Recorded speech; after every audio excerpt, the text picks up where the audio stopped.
There will come a moment, quiet and sudden, when you realize you've been waiting for someone to choose you, not to love you, not to understand you, not even to stay, just to choose you. Out of all the options, out of all the noise, out of all the people they could have reached for, you just wanted it to be you. And when they didn't, you felt broken. Not because they were special, but because their rejection whispered something you were already afraid of, that maybe you weren't worth choosing. You tell yourself you'll try harder, be more, say less, stay quiet, smile more. You start bending, shrinking, editing yourself, not out of love, but out of fear. Fear that who you actually are, raw, real, unfiltered, isn't enough for the people you want. And so you wait. You wait for a text that doesn't come. You wait for an apology that never arrives. You wait for someone to realize your value, as if they've just been too blind to see it. But here's the truth. The longer you wait to be chosen, the further you drift from yourself. You were never supposed to beg for belonging. You were supposed to belong to yourself first. Because when you finally choose yourself, not out of bitterness, not out of ego, but out of clarity, you become untouchable. Not because no one can hurt you, but because you stop handing them the power to decide your worth. This video isn't about how to become more attractive to others. It's not about reverse psychology or playing games to be wanted. It's about something deeper. It's about how choosing yourself changes the entire way you relate to the world. It's about how your entire life can shift when you stop waiting to be picked and start picking yourself. And then, only then, when you've built a life so solid, so centered, so honest, do you look around and choose those who choose you. Not because you need them, but because they reflect the love you already give to yourself. Let's talk about why you've been chasing those who don't want you and why that ends now. Let's start with a hard truth. You're not chasing them because they're amazing. You're chasing them because you're still trying to prove something to yourself. When someone doesn't want you, doesn't see you, doesn't choose you, it activates an old wound. A wound that says, I must not be enough, but maybe if I try harder, I will be. This chase isn't new. It's ancient. It's wired into the part of you that once felt ignored, overlooked, emotionally starved. Maybe it was a parent who loved you conditionally.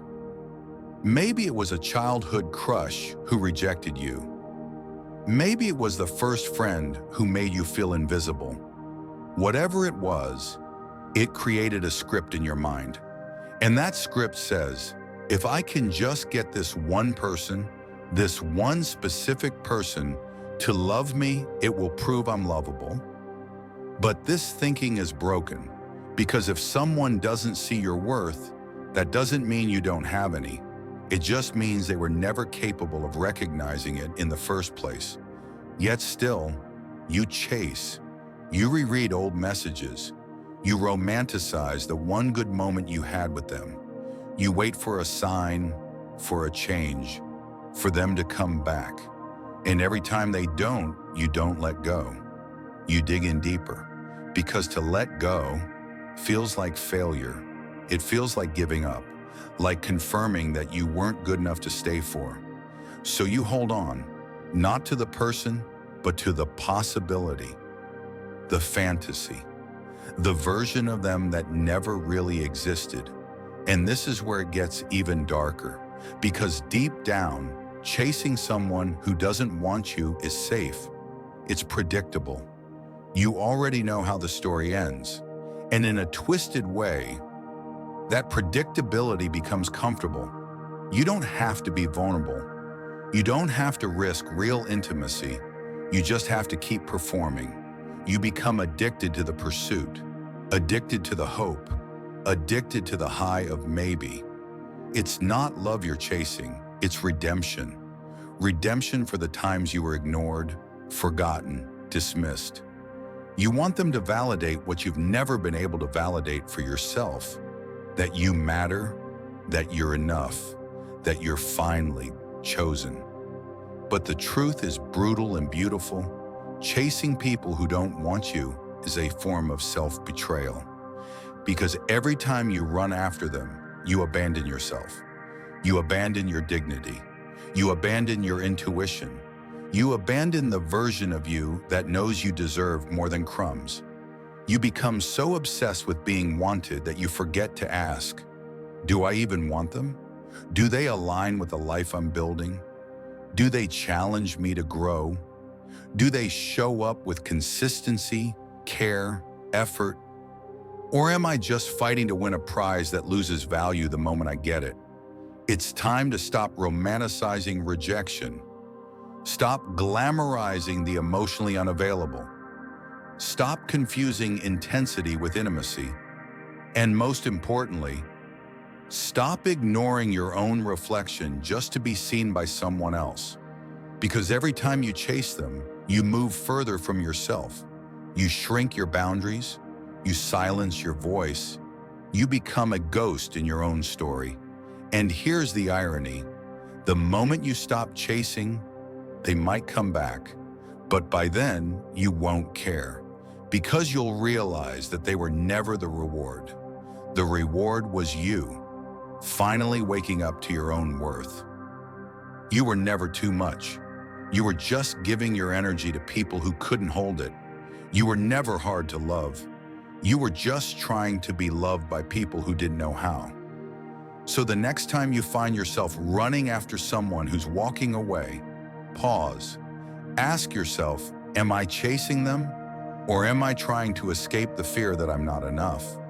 Because real love doesn't run from you. Real love doesn't confuse you. Real love doesn't leave you guessing.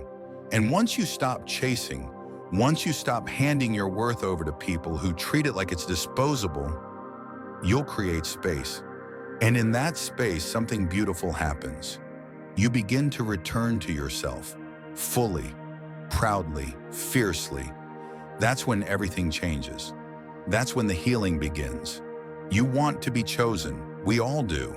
It's one of the most universal human desires, to be picked out of the crowd and told, yes, you're the one I want, the one I see, the one I choose.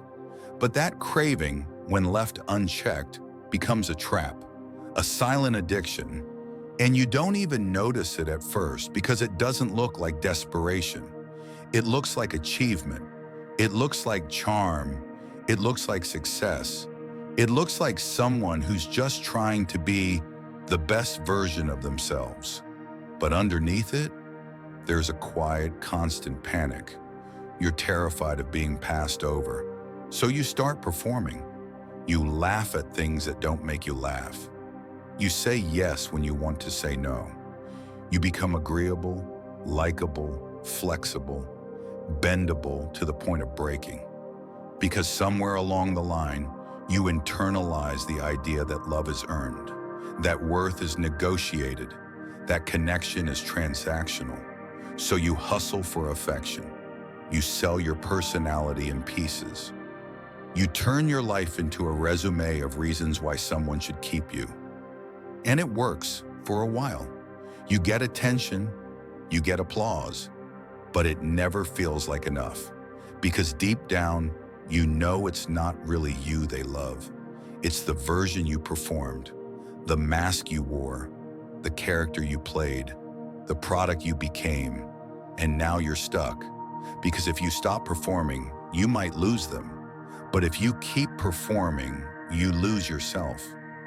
This is what the addiction to being chosen does to you. It teaches you to abandon yourself just to feel safe. It convinces you that being wanted is more important than being real.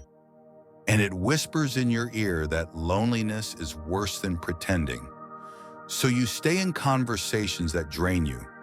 You chase friendships that don't pour back into you. You cling to relationships that feel more like auditions than home.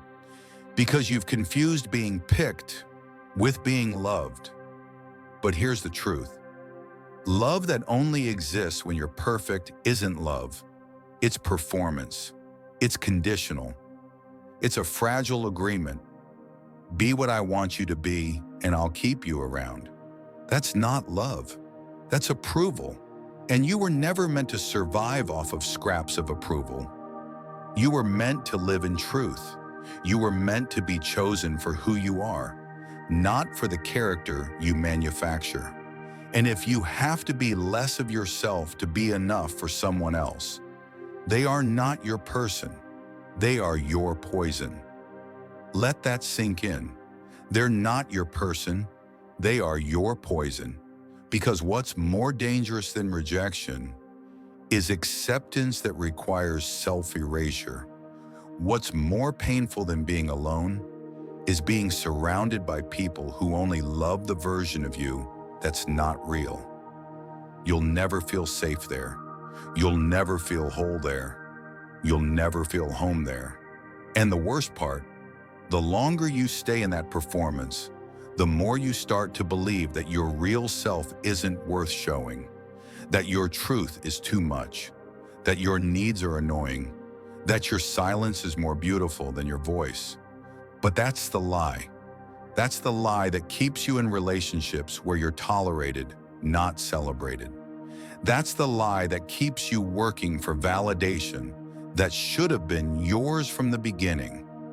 That's the lie that makes you afraid of solitude, when solitude is the only place you'll ever find your true reflection. You don't need to be chosen. You need to choose yourself, and you need to get comfortable with this. Not everyone will pick you, and that's a blessing, because some people only pick you to use you. Some people only choose you to control you. Some people only want you because you reflect something they're missing, and none of that is your job to fix. Your job is to stop proving and start being, to stop pleasing and start honoring, to stop auditioning and start living. The people who are meant for you will not need a performance. They'll want the real thing. Your chaos, your quiet, your contradictions, your courage. They will see it, and they will stay. But first, before any of that can happen, you have to detox from the addiction to being chosen. You have to stop trying to be lovable and start realizing you already are. When you live from that place, you stop chasing, you stop shrinking, you stop breaking your own heart just to earn someone else's. You'll walk into rooms without needing to be noticed. Let's be clear. Choosing yourself is not a cute phrase to post online. It's not a Sunday affirmation. It's not about bubble baths, green smoothies, or taking a weekend off social media. It's war, a silent war between who you really are and who the world told you to be. When you choose yourself, you break contracts. Contracts you never signed, but somehow agreed to. The contract that said you must always be available. The contract that said your worth is measured by how needed you are. The contract that said putting yourself last makes you good. Choosing yourself means tearing those contracts up, even if it makes other people uncomfortable, even if it makes you doubt yourself, even if it means walking away from everything that used to make you feel safe. It's not pretty. It's not easy, it's not marketable. It's the kind of choice that leaves you lonely for a while, not because you're unlovable, but because you're finally refusing to be loved the wrong way. When you start choosing yourself, the world will test you. You'll get calls from people who only reach out when they need something. You'll feel guilty for saying no. You'll second guess the boundaries you set. And you'll wonder, maybe I'm being selfish. Maybe I should give them one more chance. But here's the truth. Self-neglect isn't compassion. Sacrificing your peace isn't love. And burning yourself to keep others warm is not noble. It's slow suicide. The world has conditioned you to betray yourself because it benefits from your obedience. It needs you to stay quiet, small, agreeable. It wants you tired, distracted, confused. because people who don't know their worth are easier to control. So when you finally say, no, I choose me now, it's not rebellion, it's resurrection. You're not abandoning people. You're just refusing to abandon yourself anymore. Think about how many times you've stayed silent when you wanted to speak. How many times you said it's okay when it wasn't. How many times you made excuses for people who broke you.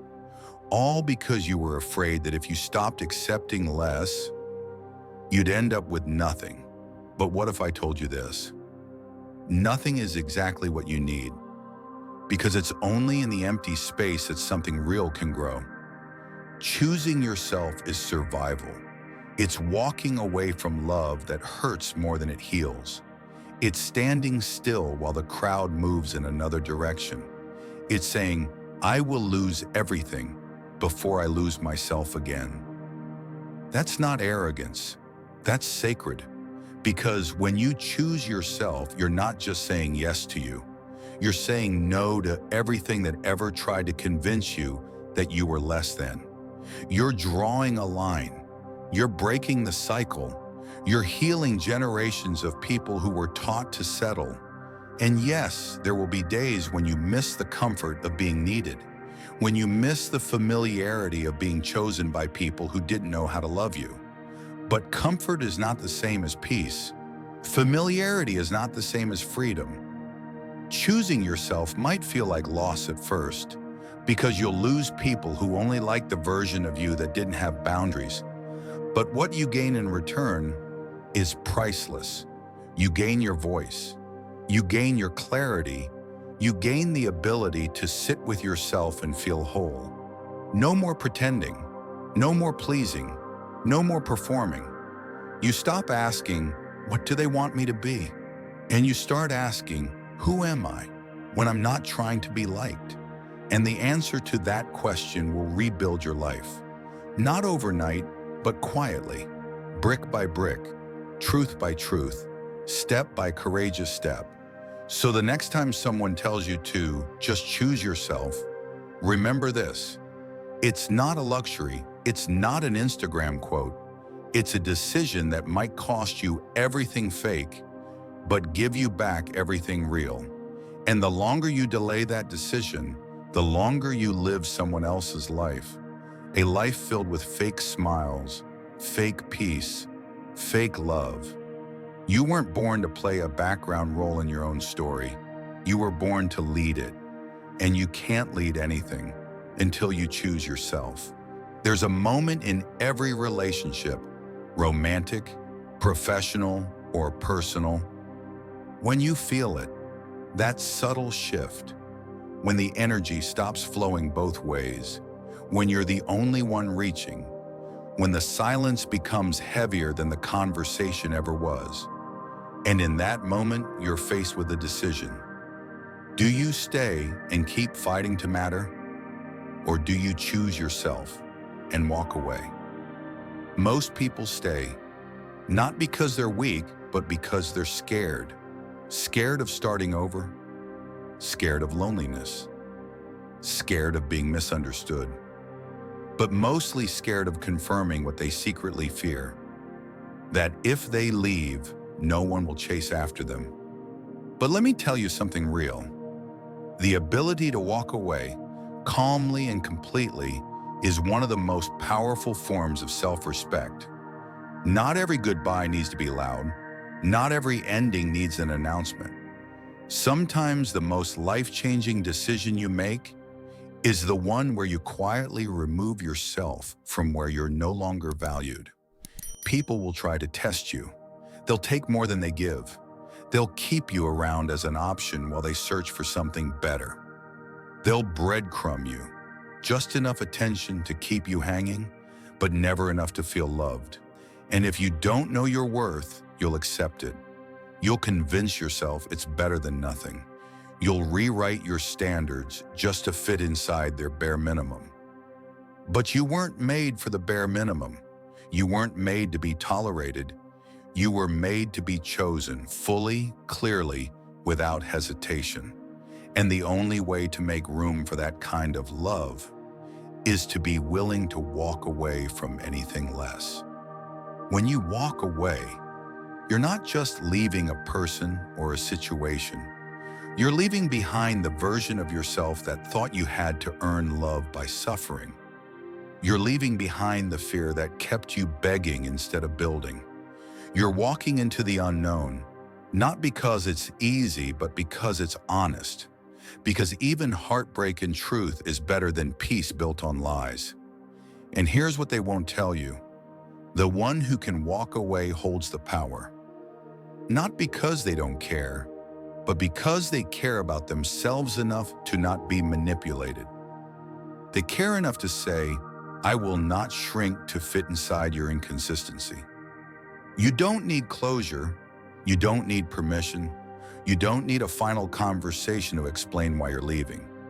Sometimes the most mature thing you can do is walk away without warning, because the warning was the way they treated you. The disrespect was the explanation. The lack of effort was the answer. Stop romanticizing the people who let you down. Stop waiting for them to change. Stop thinking your love will fix someone who doesn't even see you clearly. You can't teach someone how to love you by staying quiet. You teach them by leaving. And if that scares you, good, it should. Because anything that requires you to stay small, to feel loved, should scare you. You've been trained to think walking away is weakness, but it's strength. It's the kind of strength that says, I'm not here to be tolerated. I'm here to be treasured.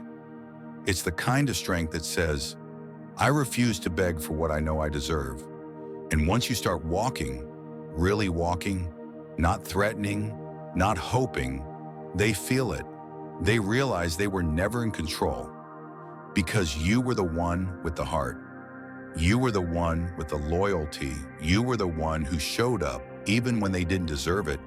And now you're done. You're not punishing them. You're protecting you. You're not running away. You're running home to yourself. And in that space, after the pain, after the doubt, after the silence, something beautiful happens. You stop wondering if you made the right choice because you realize you were never supposed to stay. You were supposed to outgrow. You were supposed to evolve. You were supposed to remember who the hell you are. So don't wait for the final straw. Don't wait until you're empty. Don't wait until you've explained your worth to someone for the 100th time. You are not here to convince. You are here to be. And the people who are meant for you, you won't have to chase them. You won't have to question them. You won't have to lose yourself just to keep them, because they'll choose you with the same clarity that you chose yourself. And that is the kind of love that doesn't need a stage. It just needs truth. Once you've chosen yourself, once you've walked away from the places and people that drained you, you begin to feel something strange. Not pain, not loneliness, but space. You're no longer entangled in the noise, no longer addicted to being liked. You're standing alone, whole, and finally free. But freedom comes with responsibility, because now that you know your worth, you have to protect it. Now that you understand what it took to get here, you have to be careful who you let near this version of you. And here's the paradox. Once you choose yourself, you become magnetic. People start to notice you, not the mask, not the performance, but the presence. Your energy feels different. You no longer chase, and suddenly, others begin chasing you. But attention is not the same as care. Interest is not the same as investment. And liking you is not the same as choosing you. People will come into your life simply because they admire your light. But that doesn't mean they know how to hold it. Some are drawn to your strength, but are terrified of your standards. Some want your presence, but not your boundaries. Some will call you too much only because they never had the capacity to meet you fully. That's why you have to be intentional. Not every person who shows up deserves to stay. Not every kind word means commitment. Not every good vibe means long-term safety. When someone chooses you, truly chooses you, it looks different. It's not loud, it's not dramatic, it's quiet consistency. It's effort without being asked. It's presence without pressure. They don't make you guess. They don't make you beg. They don't love you on Monday and ghost you by Friday. They show up over and over, especially when it's inconvenient, because choosing someone is not a moment. It's a pattern, a decision made every day, not just when it's easy. And the rarest kind of people are the ones who choose you and keep choosing you. Even after the shine fades, even after the mystery ends, even after they see your flaws, your chaos, your softness, your scars. So when you meet someone like that, don't get scared. Don't push them away because it feels unfamiliar. You're not used to being chosen without having to earn it. You're not used to being loved without suffering for it. So when it finally arrives, you might sabotage it. You might overthink. You might test it. You might run, but stop, breathe. Let them love you, because love that requires performance isn't love. It's theater, and you've already closed that show when someone chooses you not just for your shine, but for your shadow. That's sacred, that's rare, that's gold. But here's the second half of the truth. Just because someone chooses you doesn't mean you have to choose them back. Not if they don't align with your values. Not if they only show up halfway. Not if your soul whispers, "This isn't it." Choosing yourself means choosing who you choose, deliberately, not out of guilt, not out of loneliness, not out of habit, but out of respect for what you've built within. You didn't fight your way back to yourself just to give that version of you to someone who can't meet you there. So ask yourself, do they hold me with care? Do they inspire me to rise? Or do they pull me back into old patterns? Do they challenge me lovingly? Or do they criticize me constantly? Do they make me feel safer or more uncertain? Choosing someone is not about how much you like them. It's about how your nervous system feels around them. Do you feel seen or do you feel scanned? Do you feel expanded or do you feel exhausted? Do you feel freedom or do you feel fear? Don't ignore the answers. Don't talk yourself into settling. Don't romanticize red flags into potential, because you know better now. You've done the work. You've walked the road. You've stood in the fire and came out cleaner. And now, you owe it to yourself to choose wisely. The rare ones will not just choose you when it's convenient. They will choose you when it's quiet. They will choose you when you're struggling. They will choose you when you have nothing to offer but your raw, real, unfiltered self. That kind of love, you don't rush it. You don't chase it. You honor it. Because you've learned, being chosen is not the goal. Being chosen by the right ones, the ones who reflect the love you already give to yourself. That's everything. There's a kind of love we're taught to chase. The kind that feels like a stage. Lights on you, eyes on you. You're performing, smiling at the right moments, saying the right things, holding yourself in the most palatable way. All so the audience doesn't leave. But here's what no one tells you. If you have to perform for love, it's not love, it's theater, and you'll exhaust yourself trying to keep the act alive. Love should not feel like a stage. It should feel like a mirror, still, honest, quiet, reflecting you back to yourself, flaws and all, not dressing you up, not editing you, just seeing you. Real love doesn't demand you to shrink or stretch. It doesn't want you to be more confident or less emotional or easier to deal with. It doesn't give you a script. It gives you space. Space to be, space to breathe, space to fall apart, and still be held. When you're performing, love feels unstable. You're constantly asking, did I say the right thing? Did I upset them? Are they still interested? You become a curator of moments, not a participant in your own life. But when love is a mirror, something changes. You don't have to monitor your every move. You don't walk on eggshells. You don't dilute your truth to avoid confrontation. You speak. They listen. You feel. They hold. And even in disagreement, there's understanding. Even in conflict, there's respect. Even in silence, there's presence. You no longer feel the urge to perform. You feel the freedom to exist. That's how you know it's real. Love isn't meant to be earned like a trophy. It's meant to be received like sunlight. Freely given, deeply felt, never negotiated. But here's the catch. You can't receive that kind of love until you stop auditioning. You can't be mirrored until you step off the stage.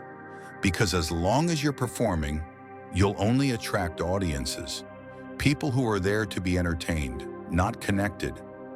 People who clap when you shine and vanish when you struggle. And worse, you'll become addicted to their clapping, dependent on the applause to feel alive. You'll mistake validation for affection, and you'll stay stuck in relationships where your worth is only recognized when you're useful. But when you stop performing, you make room for something else, something quieter, something slower, something sacred, a person who doesn't need a show, a person who loves you when you're in the spotlight and when you're crying backstage, someone who sees your darkness and doesn't flinch, someone who hears your silence and still stays close, because they didn't come for the performance, they came for you. And that kind of love, it doesn't need constant explanation. It doesn't ask you to tone yourself down. It doesn't run at the first sign of your truth. It reflects, it reveals, it returns. That love feels like a mirror, not because it flatters you, but because it reminds you of who you are when you've forgotten. And when two people bring mirrors to each other, they don't compete, they don't manipulate, they don't control, they witness, they expand, they grow. So if you're in a love that feels like a stage, ask yourself, do I feel safe when I'm not impressive? Do I feel loved when I have nothing to offer? Do I feel free to be messy, complex, unsure? If the answer is no, you're not in love, you're in performance, and that's not sustainable. It might give you a temporary high, but it will cost you yourself. You didn't come this far. Choosing yourself, protecting your peace, walking away from your past, just to put on a mask for applause. You came for something real, and real love doesn't need to be staged. It needs to be lived. Let go of the urge to be impressive. Let go of the need to win someone over. Let go of the habit of shrinking just to fit into someone else's story. You are not here to audition. You are here to connect. Deeply, honestly, fearlessly. So wait for the one who holds up a mirror, not to fix you, not to change you, but to remind you, you were always enough, even when no one was watching, even when the curtains closed, even when you forgot your lines, because that's what love is. Not a performance to be perfected, but a truth to be shared. You can be surrounded by people, loved by someone good, appreciated, wanted, seen, and still feel hollow inside. It doesn't make sense at first. You finally got what you used to beg for, and yet something's missing. You don't feel it, not deeply, not in the bones. You hear the words, "I love you," but they don't land. You see their actions, the kindness, the consistency, but it all feels distant, and you wonder, what's wrong with me? Why can't I receive this? The answer is painful, but freeing. It's because you've been abandoning yourself for so long, so quietly, that you've forgotten what it feels like to live in your own presence. You've become a stranger to your own heart. You've learned to ignore your emotions. You've learned to silence your voice. You've learned to soothe others while you were silently breaking. And now even love feels foreign, because when someone gets close, they're entering a place you haven't visited in years. How can you let someone love you if you've built a wall between your soul and your own reflection? You think you need more love, but what you actually need is reunion. A reunion with yourself, with the little voice inside that's been whispering, "Please don't leave me behind again." Because every time you ignored your gut to keep someone else happy, you left. Every time you said yes to avoid conflict while your heart screamed no, you left. Every time you made yourself small just to stay acceptable, you left. And now, even when the right person shows up, they can't get through, not because they're doing anything wrong, but because there's no one home inside of you to receive the love. You've been loving others from a place of emptiness, giving everything you have, hoping it will earn you a sense of being full. But love doesn't work that way. Love amplifies what already exists. If you feel unworthy, it will magnify that fear. If you feel whole, it will expand that wholeness. You cannot outsource your healing. You cannot delegate your self-worth. You cannot expect someone else's love to fix the places you keep abandoning. That's your job. Not because you're broken, but because you're responsible. Responsible for showing up for yourself first. Not just with bubble baths and the self-care days, but with truth, with boundaries, with forgiveness, with compassion for the versions of you that were too scared to choose better. You can't keep blaming love for your lack of connection. You have to ask, have I even connected with myself? Have you looked in the mirror lately and said, "I've got you, no matter what"? Have you honored the promises you made to yourself when no one else was around? Have you chosen yourself when no one was clapping? Because that is where real love begins. Not when someone else finally gets it right, but when you finally stop ghosting your own soul. So many people are starving for affection when what they truly crave is reunion with their own truth. They want someone to rescue them from the version of themselves they've been avoiding. But no relationship can save you from that. Even if someone pours love into you every day, if your cup has a hole in the bottom, it will never be enough. And the worst part, you'll start resenting the person trying to love you. You'll accuse them of not doing enough, not giving enough, not caring enough, when really you've been the one refusing to let it in. Because love doesn't feel safe when you haven't learned to love yourself. It feels suspicious, overwhelming, too much, too fast, too soon. You brace for betrayal, you flinch at kindness, you push away softness because it feels unfamiliar. But that doesn't mean it's wrong. It means you're healing. It means your nervous system is adjusting to something new. And the only way to feel truly loved is to stop running from yourself. Sit with the discomfort, speak the truth. Honor the parts of you that were told they were too emotional, too intense, too needy. They're not too much.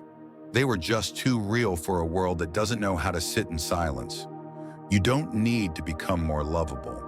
You need to become more you, fully, fiercely, unapologetically. Because when you stop abandoning yourself, something magical happens. You start to feel again. You start to believe people when they say, "I love you." You stop doubting every good thing that comes your way. You stop sabotaging. You stop performing.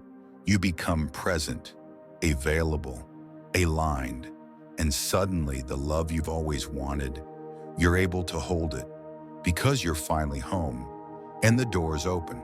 So now you know, you've always had the power, not to control who chooses you, but to control who you choose, and whether you choose yourself first. It sounds so simple, but it's the most radical thing you'll ever do. To look at your life honestly, painfully, clearly, and admit where you've betrayed yourself in the name of being loved. To stop waiting for closure, to stop waiting for someone to return, to stop waiting for permission to walk away, and to just decide to reclaim your time, to reclaim your heart, to reclaim your voice. You don't need them to come back. You don't need to prove your worth to anyone who couldn't see it. You don't need to chase, beg, perform, or explain. You don't owe anyone access to the healed version of you. If they only ever wanted the broken one, choose yourself, even if your hands shake, even if your voice trembles, even if it means sitting alone in silence for a while. Because in that silence, you'll hear something you forgot existed. Your own heartbeat, your own truth, your own presence. And then, when the time is right, when someone comes along who chooses you not out of loneliness, but out of clarity, you'll know how to choose them back, not from emptiness, not from fear, but from a place of fullness that no one else gave you, because you gave it to yourself first. So here's your challenge. Stop waiting. Stop wondering. Stop explaining yourself to people who are never listening. Stand up, turn around, and walk back toward yourself. You'll be surprised who you find waiting there. Not a version that needs fixing, but the real you. The one who was always worthy. The one who is no longer available for anything less. And when they say, "Who do you think you are to walk away?" you'll smile and say, "I'm the one who finally chose me."